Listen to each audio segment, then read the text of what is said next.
السلام عليكم ورحمة الله وبركاته. اهلا وسهلا حبايبي، عاملين ايه؟ النهارده معانا فيديو جديد، يا رب يعجبكم. النهارده هنعمله او قبل ما نعمله النهارده يا صباح السقعه، يا صباح التلج، يا صباح كل حاجه ساقعه في الدنيا. الواحد بص عامل ازاي وسقعان متكتك ولابس كل حاجه في الدولاب ومش محوقه. كده هنعمله النهارده ايه بقى؟ هنعمله كبده المطاعم والمحلات وعربيات الشوارع بقى يا سيدي عليها، والعيش الفينو بقى وكده. واولاد طبعا قالوا لي عايزين مكرونه، فانا هعمل لهم المكرونه. طبعا انا عملتها معاكم كذا مره، بس قلت برضك هعملها معاكم عشان ضيوفنا اللي دخلوا جديد عندنا في القناه. كده انا الصلصه زي ما انتم عارفين معايا دي انا مفرزاها للمكرونه. وفيديو تفريز الطماطم قرب يا حبايبي. انا كده حاطط حبه زيت قدح على النار، هنقوله بسم الله الرحمن الرحيم.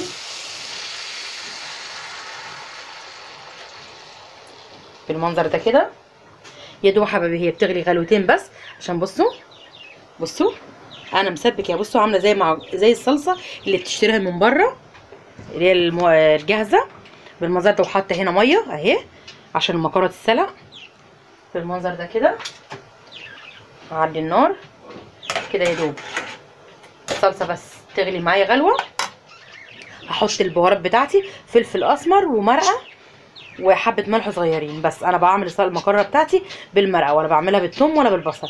انا بعملها بحط على النص كيلو مكرونه 3 مكعبات مرقه وفلفل اسمر وملح، بس يعني سنه ملح صغيره جدا عشان بعمل حساب اللي عندي المرقه فيها ملح. كده حبيبي عقبال الصلصه بتاعتي ما تغلي، انا جايبه كرتونه مرقه. انا بجيب كرتونه وهقصقصها بقى واحطها في البرطمان ده معاكم بالمنظر ده كده. انا بجيب العلبه او فرلي من اللي انا اشتري ايه بالواحده. انا كده بقى بقصقصها وبحطها في البرطمان كده بالمنظر ده عشان تبقى حاجه كلها ايه جاهزه قدامي، ما فيهاش ايه صعوبه عليا بالمنظر ده حبايبي كده. هقطع بقى كل دوت واعملها معايا اهي يا حبايبي اهو بالمنظر ده. انا حاطه في البرطمان دوت اهو كده ايه، تبقى المكعب بصوا جاهز عندي على طول اهو. ودول ال3 مكعبات انا هحطهم على المكرونه بتاعتي. انا فتحتهم بالمنظر ده كده. وادي الصلصه بتاعتي بصوا غليت اهي خلاص عندي. هحط بس الفلفل الاسمر بقى بالمنظر ده. الاول هفك المكعبات المرقه بتاعتي، تبقى خايفه حبيبي جربوها والله ما هتندموا. المكرونه بالطريقه دي جميله جدا جدا بالمنظر ده كده اهي.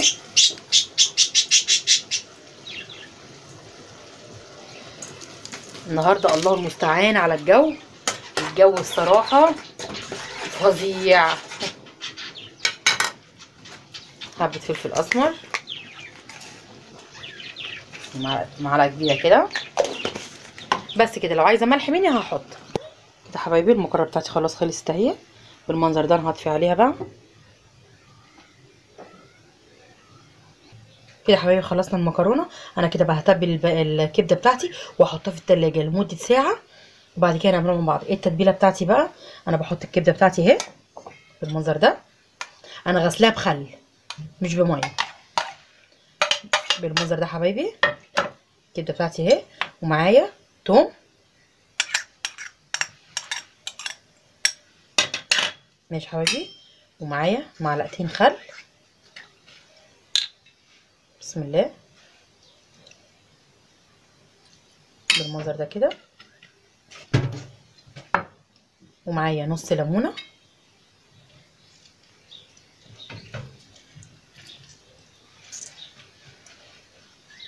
بالمنظر ده كده. التتبيله دي يا حبايبي انسوا طعم الكبده يكون زفر معاكم، وانسوا يطلع منكم الكبده مزرقه او مسوده او اي حاجه. لا، التتبيله دي يا حبايبي بتاعت سر المطاعم، محلات الكشري والكبده، وسر العربيات اللي في الشارع. هي دي التتبيله، الخل والثوم والنص ليمونه. وبتسيبيها زي الريحه روعه، بتسيبيها زي ساعه بقى. يعني قبل ما تيجي تعمليها انت مثلا بساعه ونص، كل ما تركنيها بتبقى احسن. فانا كده اهو انا هسيبها لمده ساعه عشان لسه قدامنا ساعه بالغدا بتاعنا. بس المكرونه عادي انا قلت اعملها ماشي. ودي التتبيله بتاعتي هسيبها بقى لمده ساعه ماشي. وانا كده هنا مخرطه اهو فلفل الوان اهو بالمنظر ده عشان الكبده بتاعتنا هناكل النهارده احلى كبده باذن الله. جربوها بالخطوات بتاعت ديت هتطلع معاكم عمركم ما هتلاقوا الكبده زفره منكم، واكنكم شارينها من بره بالظبط، ما فيهاش اي فرق. وبرده عيش فين وحركات والكلام ده كله. كده خلصت الكبده بتاعتي. تبلتها تاني بخل، ليمون، توم، بس كده. هحطها في التلاجة بقى، هغطيها بكيس او ورق استريتش. انا ما عنديش الصراحه ورق استريتش، هلبسها كيس واحطها في التلاجة لمده ساعه، وبعد كده نرجع بقى الكبده بتاعتنا. انا كده حاطه زيت اهو، زيت نضيف اهو، علشان اقلي البطاطس انتوا عارفين. وهنا المكرونه بتاعتي اهي كده. زي ما انتوا عارفين انا بقلي البطاطس مره واتنين في الزيت، وبعد كده بقلي بيه سمك مره، وبعد كده برميه. كده انا حطيت الزيت يقدح بس معايا. اوه السقعه دي، السقعه دي جو ضرب نار الصراحه يعني. مش عايز حد يطلع من تحت البطانيه، بس قوموا تشجعوا كده. احنا ستات الشاطره اللي بتشوف مصلحه بيتها، مش لازم نسيبوا اي حاجه في بيتنا ناقصه. كده حبايبي انا اختبرتها اهو، زيت قدح معايا. بصوا بالخلطه بتاعتي كلها اهي، هقلبها. نقول بسم الله اهو حبايبي. ادوها الصدمه دي وافردوها بس بالمنظر ده كده اهي. ما تقلبوهاش تاني بقى لما تاخد صدمه من الجنب دوت، صدمه كويسه. وبعد كده ايه اقلب. والزيت عندي بتاع البطاطس اهو قدح. نقول بسم الله.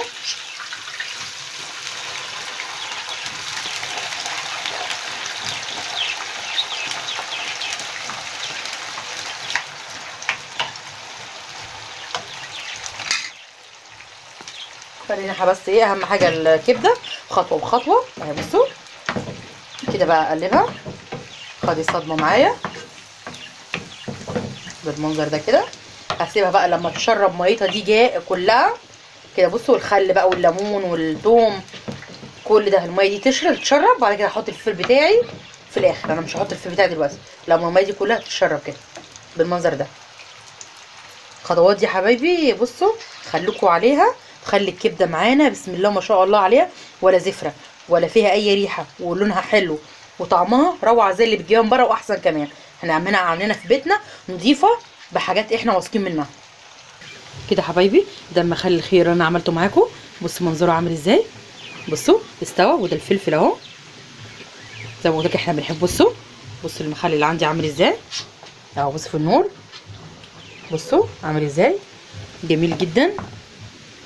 اخرط بقى معاك انا. بصوا بس بعمله سليم، وبعد كده ايه اخرطه بالمنظر ده اهو.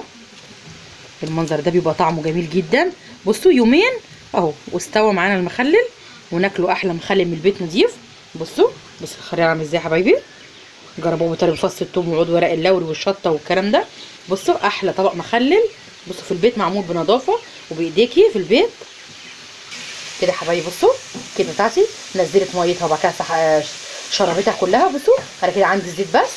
كده هنزل بفلفل الالوان بتاعي. جربوها حبايبي فلفل الالوان. انا لما بيكونش عندي فلفل الالوان بحط فلفل اخضر بس اهو بالمنظر ده كده. قرن من كل حاجه يعني، قرن احمر، قرن اصفر، قرن اخضر بالمنظر ده كده اهو. بصوا حبايبي الالوان عامله ازاي، والريحه طبعا انا ما اقولكوش عليها. وكمان انا متبله بقى الكبده، سبتها زي ساعتين يا حبايبي عقبال ما جه وقت الغدا بتاعنا، بالثوم بالخل بالليمون. بصوا مفيش اي زفاره، والكبده عندي بصوا ماسكه نفسها والوانها. بصوا فاتحه ازاي يا حبايبي، ولا غامقه ولا سمره ولا نزلت ريمه ولا اي حاجه خالص. جربوها بالطريقه دي كده. بقى هحط البهار بتاعتي عباره عن ملح اهو. بصوا مش هكتر ملح بس كده، ونطره كمون صغيره جدا. بصوا حبايبي قد ايه بس عشان الكمون حلو خلي الكبده حلوه، وسنه فلفل اسمر. بصوا اهي بس الكبده بتاعتي كده خلصت. وهحط حبه شطه عشان الفلفل اللي معايا بارد اهو. هحط كده معلقه شطه صغيره بالمنظر ده كده عشان الفلفل اللي معايا بارد. ادي الكبده بتاعتنا خلصت بوقت قياسي، وريحه وطعم ونظافه. يا ريت تجربوها اهي. بس دقيقتين بس الفلفل بتاعي يدبل ويبقى خلص. خلصت اكلي النهارده، يا رب يكون وصفه عجبتكم النهارده، وصفتي البسيطه. بصوا حبايبي شكل الكبده عامل ازاي. بصوا في الاضاءه بصوا عامله ازاي. دي الليمون بتاعنا اهو، هنحطها عشان يتعصر فوقيه. بصوا البطاطس المقليه بتاعتنا، ودي المكرونه. يوم عملت المكرونه بالبشاميل اتبقت معايا تعصيجه لحمه، حطها في الفريزر، طلعتها من الفريزر وسخنتها وحطها فوق المكرونه. مفيش حاجه بتبوظ عندنا. بصوا شكل المكرونه عامل ازاي يا حبايبي.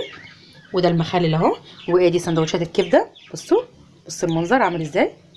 بصوا يا حبايبي، بصوا، وحاجه نضيفه انت عاملاها في البيت. بصوا اهو، ما نشتروش حاجه من بره. يا رب الفيديو بتاعي النهارده يكون خفيف على قلبكم ويكون عجبكم، ويكون طريقتي في عمايل الكبده عجبتكم. ولو عجبكم الفيديو يا ريت تعملوا لي اشتراك وتعملوا لايك وتفعلوا زر الجرس عشان يوصل لكم مني كل جديد. والسلام عليكم ورحمه الله وبركاته.